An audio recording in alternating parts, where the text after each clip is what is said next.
الذین صبروا، یہ وہ لوگ ہیں جنہوں نے صبر کیا، وعلی ربہم یتوکلون، اور یہ انہوں نے اپنے رب پر یہ توکل کرتے ہیں۔ اللہ کا حکم آیا کہ بھئی مکہ چھوڑ دو، یہاں دین پر چلنا ممکن نہیں ہے، تو کتنے تحفظات تھے، پتہ نہیں یہ غیر کنٹری میں جا رہے ہیں، نجاشی عیسائی بادشاہ ہے، وہ نبی صلی اللہ علیہ وسلم کی نبوت کا سن کے اور ہی سیخ پانا ہو جائے، ہمیں قتل نہ کر دے، لیکن اب کوئی آپشن ہی نہیں تھا نا۔ تو جب انسان کے پاس کوئی آپشن نہیں ہوتا تو شریعت کا حکم یہ ہے کہ یہ دیکھا جائے کہ کم نقصان کس میں ہے۔ ایک جگہ نقصان یقینی ہے، یعنی دو اصول اختیار ہوتے ہیں، ایک تو یہ کہ دو نقصانوں میں سے کم نقصان کس میں ہے، نمبر دو یقینی کس میں ہے اور غیر یقینی کس میں۔ تو مکہ میں رہتے ہوئے زیادہ نقصان کا خطرہ بھی تھا اور وہ نقصان بھی یقینی تھا۔ حبشہ جانے میں ایک تو نقصان بھی کم ہونے کا خطرہ تھا اور اس کا بھی امکان تھا کہ وہ کم نقصان بھی نہ ہو، مکمل پناہ دے دے آپ کو، کیونکہ نجاشی کے حالات جو ان کے سامنے آئے وہ تعریفیں آئی تھی کہ وہ نرم دل بادشاہ ہے۔ تو ایسے موقع پہ شریعت کہتی ہے کہ آپ اسباب اختیار کریں اور پھر اللہ پہ توکل کریں، نتیجہ اللہ پہ چھوڑ دیں۔ تو ان حضرات نے ایسا نہیں کیا کہ ان حالات میں کفر کی طرف چلے گئے، بلکہ اپنا فیوچر اللہ کے حوالے کیا کہ کوئی بات نہیں، ہم اللہ کے لیے قربانی دیں گے، اپنے دین سے پیچھے ہم نہیں ہٹیں گے۔ اسی کو اللہ نے توکل سے تعبیر کیا، یعنی اللہ پر اعتماد، کہ رزق دینے والی ذات، ٹھکانہ دینے والی ذات اللہ کی ذات ہے۔ تو صبر بھی کیا اور اللہ پر توکل اور اعتماد بھی کیا۔ وما ارسلنا من قبلك الا رجالا نوحی الیہم فاسألوا اہل الذکر ان کنتم لا تعلمون۔ اللہ نے صحابہ کو تسلی دی، دوبارہ اللہ مشرکین مکہ کی طرف آتے ہیں، کیونکہ ڈیبیٹ بھی چل رہی ہے، ہجرتیں بھی ہو رہی ہیں، مناظرے بھی ہو رہے ہیں، تسلیاں بھی ایک ہی ٹائم پہ نازل ہو رہی ہیں، سارے کام اس زمانے میں ایک ہی وقت میں ہو رہے تھے۔ تو اللہ مشرکین مکہ کو کہتا ہے کہ تم بار بار یہ دعویٰ کرتے ہو کہ انسان کیسے پیغمبر بن گیا، تو تم چونکہ اہل کتاب نہیں ہو، تم میں 2000 سال پہلے ایک پیغمبر آئے ہیں اسماعیل علیہ السلام، ان کی تعلیمات محو ہو چکی ہیں، اس لیے تمہیں یہ چیز اچنبھے کی لگ رہی ہے کہ اللہ نے انسان کو کیسے اپنا نائب بنا دیا، یعنی نبوت، رسالت میں، پیغام پہنچانے میں، تو کیسے اللہ نے بنا دیا۔ تو اللہ فرماتے ہیں کہ ما ارسلنا من قبلک الا رجالا، اے نبی ہم نے آپ سے پہلے مردوں ہی کو پیغمبر بنا کے بھیجا، یعنی ان کو یہ بات بتا دیں، نوحی الیہم، پھر ہم ان کی طرف وحی کرتے ہیں، فاسألوا اہل الذکر، تو اے اہل مکہ تم اہل علم سے پوچھ لو، یعنی اگر تمہیں مسلمانوں کی یا پیغمبر کی بات پر یقین نہیں آتا تو اور بھی تو دوسرے اہل علم ہیں نا جو نیوٹرل ہیں، یعنی اہل کتاب، جن کو یہودی اور عیسائی کہا جاتا ہے، وہ تو مسلم نہیں ہے لیکن ان کے پاس علم ہے، وہ نصیحت والے لوگ ہیں، ان کے پاس تورات ہے، وہ ہسٹری کا علم جانتے ہیں، ان سے جا کے پوچھو، ان کنتم لا تعلمون، اگر تمہارے پاس علم نہیں ہے۔ مشرکین مکہ کے پاس تو نالج ہی نہیں تھی، وہ تو جہالت کے اندھیروں میں ڈوبے ہوئے تھے، یہود و نصارہ تو پھر بھی بہت ساری نالج رکھتے تھے۔ تو جا کے ان نیوٹرل لوگوں سے پوچھو جن کے پاس نالج ہے، وہ تمہیں بتائیں گے کہ جتنے بھی پیغمبر دنیا میں آئے ہیں سارے بشر ہی تھے، سارے مرد ہی تھے، ایسا کچھ نہیں ہے کہ کوئی فرشتے کو اللہ نے پیغمبر بنا کے بھیج دیا ہو۔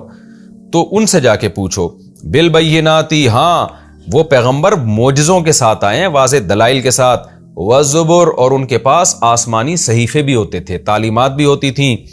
تو جیسے بہت سارے پیغمبر پہلے آئے ہیں تو تمہیں اہل کتاب یہود و نصارہ بتائیں گے کہ بھئی یہ پہلے آتے رہے، کوئی اچھمبے کی بات نہیں ہے۔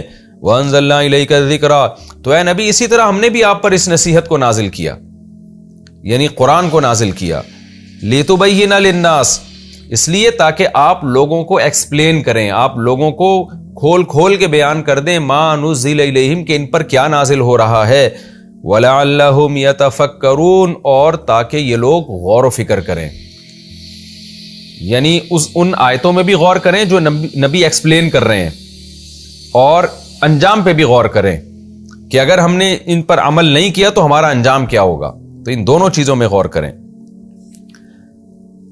تبھی آگے اللہ تعالیٰ دھمکی دیتے ہیں، افامن الذین مکروا السیئات، کہ تم اعتراضات میں لگے رہتے ہو اور اسلام کے خلاف تدبیریں کرتے رہتے ہو جو کہ اللہ کے خلاف تدبیریں ہیں، تو کیا تم لوگ اس بات سے بے خوف ہو گئے ان یخسف اللہ بہم الارض، کہ اللہ ان کے ساتھ زمین کو دھسا دے، یعنی تمہیں ڈر نہیں لگتا کہ اللہ تمہیں زمین میں بھی دھسا سکتا ہے، او یاتیہم العذاب، یا ان پر اس طرح سے عذاب آ جائے، من حیث لا یشعرون، کہ ان کو پتہ بھی نہ چلے، او یاخذہم فی تقلبہم، یا ان کو چلتے پھرتے پکڑ لے، یہ اپنی مستیوں میں گم ہو اور اچانک ان پر عذاب آ جائے، یعنی اللہ کو تو ہر طرح سے عذاب دینے پر قدرت ہے، فما ہم بمعجزین، تو پھر یہ اللہ کو ہرا نہیں سکیں گے، او یاخذہم علی تخوف، یا ان پر خوف کی ایک حالت ہو، مال کے گھٹنے کا خطرہ ہو، قحط آ رہا ہو، جیسے انسان پر تو مختلف حالتیں آتی رہتی ہیں نا۔ تخوف کا معنی کہ تنقص من الاموال، کہ مال کا یعنی گھٹ رہا ہو ان کا مال، جس کی وجہ سے انسان خوف کی حالت میں آتا ہے، یا کوئی وبا پھیل گئی ہو، جسم کا نقصان ہو رہا ہو، تو ایسی کنڈیشن میں کہ جب انسان قابل ترس ہوتا ہے، وہ چاہتا ہے کہ یہ عذاب مجھ سے ہٹے، تو اللہ کو اس پر بھی قدرت ہے کہ اس مصیبت کے ہوتے ہوئے ان کو عذاب میں ڈال دے، یعنی اور بڑی مصیبت میں مبتلا کر دے۔ یہ تو سب کچھ اللہ کے اختیار میں ہے، یعنی اللہ ان کو اس حالت میں بھی پکڑ سکتا ہے کہ جب یہ گھوم پھر رہے ہوں، لائف کو انجوائے کر رہے ہوں اور بالکل بے خوف ہوں، اور اس حالت میں بھی پکڑ سکتا ہے کہ جب یہ ویسے ہی قابل ترس ہوں اور اس پر الٹا اور اللہ ان کے اوپر عذاب دے دے۔ فَإِنَّ رَبَّكُمْ لَرَؤُوفٌ الرَّحِيمٌ، پھر اللہ خود اپنی تعریف کرتے ہیں کہ بے شک واقعی تمہارا رب تو بڑا شفیق ہے اور رحم کرنے والا ہے۔ کیا مطلب؟ ایسا کرتا نہیں ہے وہ، تو اس مہلت سے فائدہ اٹھاؤ، لیکن یہ ممکن ہے، پاسبل ہے کہ اللہ ایسا کر دے گا، اس بات کا امکان پورا موجود ہے۔ اولم یروا الی ما خلق اللہ من شیء، پھر اللہ انسان کو ایک نصیحت کرتے ہیں کہ دیکھ، تو اللہ کے سامنے سر نہیں جھکاتا، اللہ کے حکم کے سامنے اطاعت نہیں کرتا، نہ اللہ پہ ایمان لا رہا ہے، نہ اس کی کتابوں پہ ایمان لا رہا ہے، نہ اس کے پیغمبروں پہ ایمان لا رہا ہے، اپنی مستیوں میں لگا ہوا ہے، تو اپنے علاوہ جتنی مخلوق ہے ان تمام مخلوق کو دیکھ کیسے خدا کے حکم کے آگے وہ تابع ہیں، جس کو جس کام پہ لگا دیا وہ اس کام پہ لگا ہوا ہے۔ تو یہ جو یعنی انسان کے علاوہ جتنی مخلوقات ہیں، انہی کو دیکھ کر عبرت حاصل کرو۔ تو اس لیے اللہ اپنی توحید کی ایک دلیل دیتے ہیں اور اپنی قدرت کی ایک دلیل دیتے ہیں۔ اولم یروا، کیا یہ لوگ دیکھتے نہیں ہیں، الی ما خلق اللہ من شیء، ان چیزوں کی طرف جو اللہ نے پیدا کی ہیں، یتفیأ ظلالہ، کہ ان کے سائے بھی حرکت کرتے ہیں، سمٹتے ہیں، عن الیمین والشمائل، دائیں اور بائیں جانب سے، سجدا للہ، اللہ کی مکمل فرما برداری کرتے ہوئے۔ کیا مطلب؟ یہ سایہ جو حرکت کرتا ہے نا، یہ بھی اللہ کے حکم کے تابع ہے۔ کیا مطلب؟ جس چیز کا سایہ ہے اس چیز میں سائے بن کیوں رہے ہیں؟ سورج کی حرکت کی وجہ سے، اور سورج مجال ہے کہ جو اللہ نے اس کو مدار دے دیا حرکت کے لیے، اس سے ذرہ برابر بھی دائیں بائیں ہٹ جائے وہ، تو سورج کیسا فرما بردار ہے جس کے نتیجے میں وہ سائے بھی سمٹے، یعنی سائے بھی ایک مخصوص حرکت کے تحت چلتے ہیں۔ یعنی ایسا لگتا ہے کہ اللہ نے کان سے پکڑ کے سورج کو راستے پہ چلا دیا اور ان چیزوں کے سایوں کو بھی اسی کے تابع کر دیا کہ جیسے جیسے سورج حرکت کر رہا ہے تمہارے سائے بھی اسی انداز سے سمٹیں گے۔ اور صدیوں سے یہ ایک پورا ایک سسٹم ہے، اس سسٹم میں ذرہ برابر بھی تبدیلی نہیں ہو رہی۔ تو اس چیز کو یوں تعبیر کیا گیا کہ سائے اور وہ چیزیں اور سورج، یعنی جو یہ تمام کی تمام چیزیں اللہ کے حکم کے تابع ہیں۔ تو آپ دیکھیں نا، آج تو پوری کیلکولیشن ہے، ماہر فلکیات پہلے سے بتا دیتے ہیں کہ اس چیز کا سایہ اتنے بج کے اتنے منٹ پہ یہاں ہوگا، اتنا لمبا سایہ ہوگا، اور وہ ادھر ہی ہوتا ہے۔ وجہ کیا ہے کہ سایہ جس چیز کی عکاسی ہے وہ ہے سورج کی حرکت، اور اس حرکت میں تبدیلی نہیں آتی۔ تو اس چیز کو اللہ تعالیٰ نے ایک بلیغ انداز میں بیان کیا، اس کائنات کی ایک حقیقت کو۔ اللہ فرماتے ہیں کیا یہ لوگ دیکھتے نہیں ہیں، اللہ نے جو چیزیں پیدا کی ہیں ان کے وہ چیزوں کے سائے بھی حرکت کرتے ہیں، یعنی وہ بھی اللہ کے تابع ہیں۔ وَهُمْ دَاخِرُونَ، اور یہ تمام چیزیں، یعنی وہ چیزیں بھی اور ان کے سائے بھی، یہ سب کے سب اللہ کے حکم کے فرما بردار ہیں۔ یعنی مخلوق میں جس کو اللہ نے جس کام پہ لگا دیا وہ اس سے ذرہ برابر بھی انحراف نہیں کرتا۔ یہ سایوں کی مثال اس لیے دی کہ یہ بھی ایک یعنی سورج کی حرکت جو ہے نا، اس کا ایک بڑا خوبصورت مظہر ہے۔ آپ دیکھیں نا، پہاڑی علاقوں میں جائیں نا تو وہ ایک الگ ہی منظر ہوتا ہے، سائے ہوتے ہیں تو بالکل اندھیرا، اور جیسے جیسے سورج حرکت کرتا ہے وہ سائے ایسے سمٹتے ہیں، بڑا ایک خوبصورت منظر ہوتا ہے۔ یہ سمٹتے سمٹتے سمٹتے سمٹتے پھر دوسری جانب بڑھنا شروع ہو جاتے ہیں۔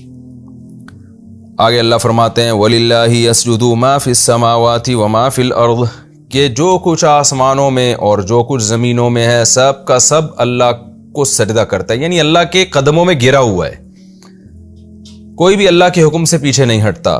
من دابۃ، جتنی بھی جاندار مخلوق ہے، والملائکۃ، اور فرشتے بھی، وہم لا یستکبرون، اور ان میں کوئی بھی تکبر نہیں کرتا، کوئی بھی اللہ کے سامنے اکڑتا نہیں ہے، کوئی بھی اللہ سے حکم کو پورا کرنے کی ریزن نہیں پوچھتا، لہذا انسان کو بھی اللہ کے عذاب سے ڈرنا چاہیے اور اطاعت کرنی چاہیے.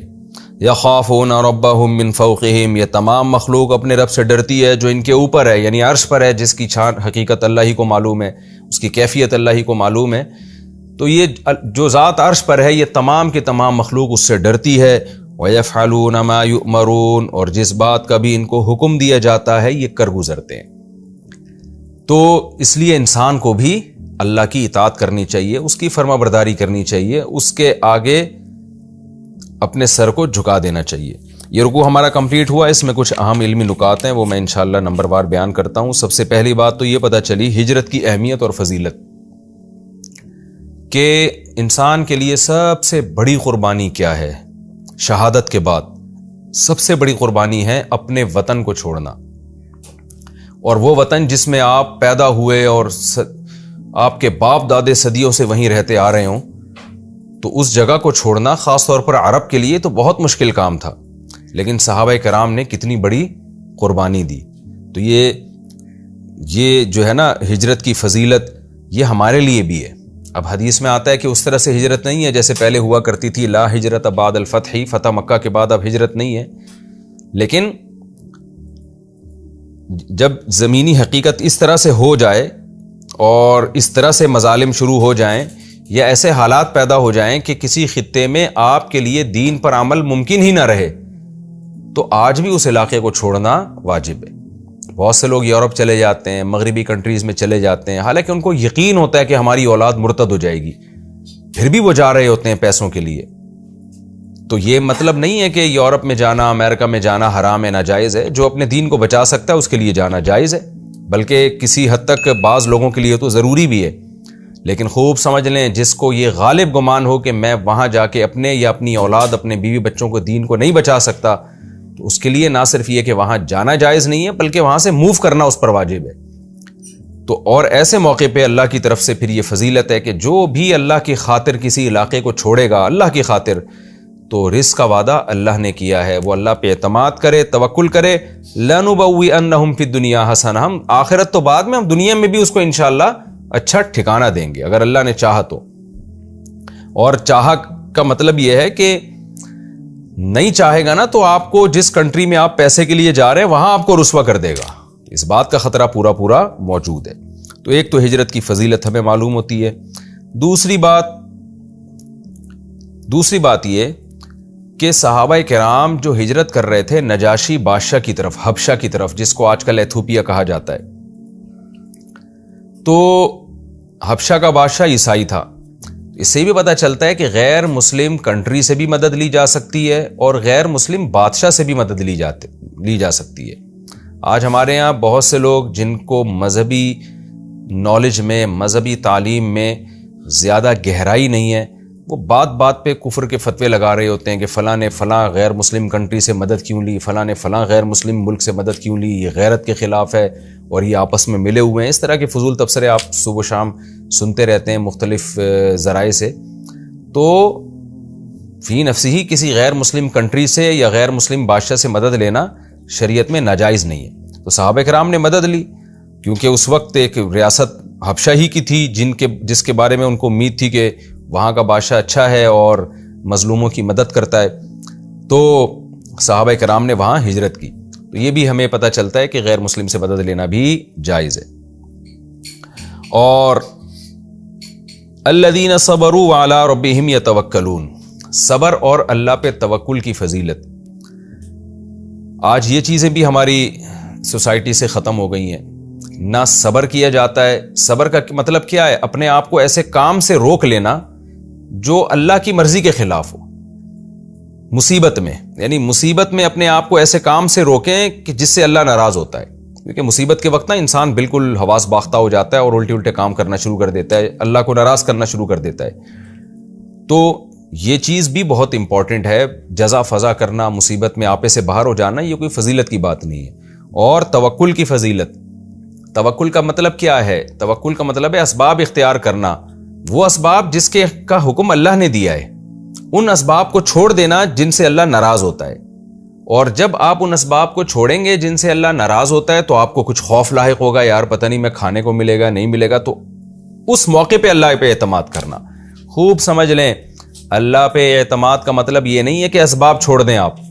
مثال کے طور پر یہ صحابہ کرام حبشہ ہجرت نہ کرتے, مکہ میں رہ کے صبر کرتے تو یہ غلط ہوتا. اس لیے کہ ایک آپشن ہے آپ کے پاس, اس مصیبتوں سے بچنے کے لیے ایک راستہ ہے, تو اس راستے کو تو اختیار کیا جائے نا. پھر اس میں جو تحفظات ہو تو ان میں اللہ پہ اعتماد کیا جائے. تو ہمارے یہاں بعض لوگ اسباب بالکل چھوڑ دیتے ہیں اور کہتے ہیں ہم اللہ پہ توکل کریں گے, یہ بھی غلط ہے. اور اسباب ایسے اختیار کرتے ہیں کہ جائز ناجائز کا فرق ختم کر دیتے ہیں, تو یہ بھی اللہ پہ توکل کے خلاف ہے. ایک اہم پوائنٹ کی بات اس میں یہ بھی پتہ چلتی ہے کہ اللہ نے مشرکین مکہ کو حکم دیا کہ اہل علم سے پوچھو کہ جتنے بھی پیغمبر دنیا میں آئے ہیں سارے مرد تھے. تو اس سے اہل علم کی فضیلت بھی معلوم ہوتی ہے. حالانکہ جن اہل علم کی بات ہو رہی ہے وہ تو یہود و نصارہ تھے, اہل کتاب تھے, لیکن بہرحال نالج تھی ان کے پاس. انہیں پتا تھا کہ بھئی پیغمبر ہمیشہ سے انسان ہی آتے رہے ہیں, فرشتے پیغمبر نہیں آتے. تو اس سے ہمیں یہ بھی پتا چلتا ہے کہ جو جس کی فیلڈ ہے نا, اس فیلڈ میں اس کی اتباع کی جائے گی. اسی کو تقلید بھی کہا جاتا ہے. تقلید کا کیا مطلب؟ ایک تقلید حرام تقلید ہے جس کو اندھی تقلید کہتے ہیں, کہ آپ جس کے کو فالو کر رہے ہیں آپ کو اس کے برحق ہونے کی آپ کے پاس کوئی دلیل نہیں ہے. اور ایک تقلید وہ ہے جو جائز تقلید ہے, بلکہ واجب تقلید ہے. وہ یہ ہے کہ آپ جس چیز میں فالو کر رہے ہیں نا کسی شخصیت کو, وہ شخصیت اس چیز میں کامل علم رکھتا ہے. تو ایسے موقع پہ اہل علم کو فالو کرنا قرآن نے اس کا حکم دیا ہے, کیونکہ قرآن کہہ رہے اہل علم سے پوچھو اگر تمہیں معلوم نہیں ہے. تو کیا مطلب, کیا پوچھو؟ وہ پوچھو جو جس کا علم ان کے پاس ہے. تو فقہا کے پاس فقہ کا علم ہوتا ہے, تو فقہ کا علم اسی آیت سے ہمیں پتہ چلتا ہے کہ فقہا سے پوچھے جائے گا حلال و حرام کے مسائل. میڈیکل سائنس کا علم ڈاکٹروں کے پاس ہوتا ہے, حکمت کا علم حکیموں کے پاس ہوتا ہے. تو جو بھی جس فیلڈ کا ماہر ہے نا, اس آیت کے بارے میں اجماع ہے پوری امت کا کہ اس آیت سے تقلید بھی ثابت ہوتی ہے, جو جائز تقلید ہے. ایک حرام تقلید ہے, میں اس کی بات نہیں کر رہا, وہ جو باپ دادا کی اندھی تقلید کیا کرتے تھے مشرکین مکہ. اس آیت سے علماء کی تقلید بھی ثابت ہوتی ہے. اس آیت سے فقہا کی بھی, محدثین کی بھی. علم حدیث میں جب سند کی بحث آئے گی تو محدثین سے رابطہ کیا جائے گا, اور جب تاریخ کا علم آپ نے حاصل کرنا ہے تو مورخین سے رابطہ کیا جائے گا, مورخین کی کتابیں پڑھی جائیں گی. تو یہ جو آج کل ایک اوٹ پٹانگ قسم کی ایک سوچ چل پڑی ہے نا کہ ہم ہر چیز میں خود تحقیق کریں گے پھر ہم فیصلہ کریں گے, حالانکہ آپ کے پاس تحقیق کا علم ہی نہیں ہے. کیونکہ کسی بھی شعبے میں تحقیق کے لیے ایک خاص درجے کی نالج ہو, پھر انسان میں تحقیق کی صلاحیت پیدا ہوتی ہے. تو جو اس شریعت کے پیچیدہ مسائل ہیں ان میں تحقیق کے لیے ایک خاص درجے کی نالج ہوگی تو آپ تحقیق کے اہل ہوں گے. تو وہ نالج حاصل کرتے نہیں ہیں اور ڈائریکٹ جو ہے وہ تحقیق کرنا شروع کر دیتے ہیں. اس کی مثال ایسے جیسے میڈیکل سائنس میں جب تک آپ ایک خاص ایک علم تک نہ پہنچ جائیں, اس سے پہلے آپ پیناڈول کے بارے میں تحقیق نہیں کر سکتے کہ یہ کیا ہے.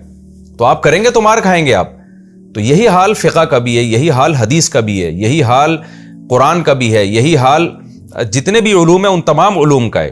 تو جب تک اس لیول کی نالج آپ کے پاس نہیں ہوگی آپ تحقیق کے اہل ہی نہیں ہوں گے. جب اہل ہی نہیں ہے تو آپ کریں گے کیسے؟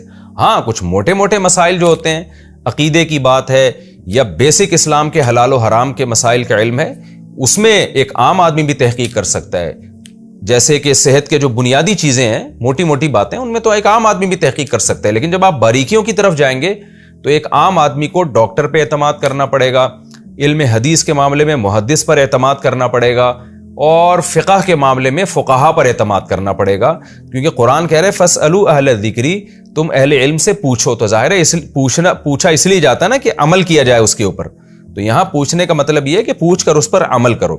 تو اللہ مشرکین مکہ سے کہہ رہے ہیں کہ تم اہل علم سے پوچھو اگر تمہارے پاس علم نہیں ہے, تم ہسٹری نہیں جانتے, تمہارے پاس آسمانی کتابیں نہیں ہیں, تو جن کے پاس ہیں ان سے یہ بات پوچھو, وہ تمہیں بتائیں گے کہ جتنے بھی پیغمبر پہلے آئے ہیں وہ تمام کے تمام, ان میں سے کوئی بھی پیغمبر فرشتہ نہیں تھا, فرشتے نہیں تھے وہ. تو یہ جو تواتر سے خبر چلی آ رہی ہے نا اہل کتاب میں, یہ خبر حجت ہے. یہاں ایک بات کا ایک اشکال ہوتا ہے کہ جو ہے یہ جو عیسائی تھے یہ تو عیسیٰ علیہ السلام کو بشر نہیں مانتے تھے, یہ تو اللہ کا بیٹا مانتے تھے, ان میں الوہیت کے قائل تھے. تو وہ تو عیسیٰ علیہ السلام کے بارے میں یہ نہیں کہیں گے کہ وہ بشر تھے. تو خوب سمجھ لیں کہ جب عمومی طور پر اہل علم سے پوچھا جائے گا نا, تو جو تواتر کے ساتھ جو علم حاصل ہوگا وہ علم یہی حاصل ہوگا کہ جب سارے پیغمبر بشر تھے تو عیسیٰ ابن مریم بھی بشر تھے. تو آپ نے جو ان سے نالج لینی ہے نا, وہ نالج لینی ہے جو ان کے پاس تواتر کے ساتھ چلی آ رہی ہے. وہ نالج یہ ہے کہ موسیٰ علیہ السلام بھی بشر تھے, ابراہیم علیہ السلام بھی بشر تھے, یعقوب علیہ السلام بھی, عیسیٰ ابن مریم, اسماعیل علیہ السلام بھی, اور یوسف علیہ السلام بھی, موسیٰ علیہ السلام بھی. تو اس سے جو نتیجہ اخذ ہوگا وہ یہ ہوگا کہ پھر محمد صلی اللہ علیہ وسلم بھی بشر ہیں اور آپ کے لیے بھی فرشتہ ہونا ضروری نہیں ہے. تو یہ بھی ایک پوائنٹ کی بات ہے. البتہ ایک اشکال اس پر ہوگا کہ جب اللہ تعالیٰ نے اہل علم کی تقلید کا حکم دیا, فاسألوا اہل الذکر ان کنتم لا تعلمون, تمہیں علم نہیں ہے تو ان سے پوچھو, یعنی جو وہ بتائیں اس کو فالو کرو. تو عیسائی تو حضرت عیسیٰ علیہ السلام کو اللہ کا بیٹا کہتے ہیں, وہ تو بشر نہیں مانتے, تو کیا ہم اس میں ان کو فالو کریں گے؟ تو خوب سمجھ لیں کہ جو چیز تواتر کے خلاف ہوتی ہے نا, اس میں کسی صاحب علم کو فالو نہیں کیا جاتا. یہاں تقلید حرام ہے. تو یہ بات تواتر سے ثابت ہے, اور عقل کے لحاظ سے بالکل 2 اور 2 4 کی طرح بدیہی ہے کہ خدا کا کوئی ہم مثل نہیں ہے. جب خدا کا کوئی ہم مثل نہیں ہے تو لم یلد ولم یولد, نہ اس نے کسی کو جنا, نہ وہ کسی سے جنا گیا. تو اہل علم کی وہ بات جو تواتر کے خلاف ہو, اس میں اہل علم کو فالو نہیں کیا جاتا, پھر یہ حرام تقلید کہلاتی ہے. جیسے کوئی مجتہد کہہ دے کہ 5 نمازیں اسلام میں نہیں ہیں, یا اسلام میں روزہ نہیں ہے, یا اسلام میں زکوٰۃ نہیں ہے, تو پھر یہاں اہل علم کو فالو نہیں کیا جائے گا, کیونکہ یہ تواتر کا مطلب جمع غفیر ایک چیز نقل کرتا چلا آ رہا ہے.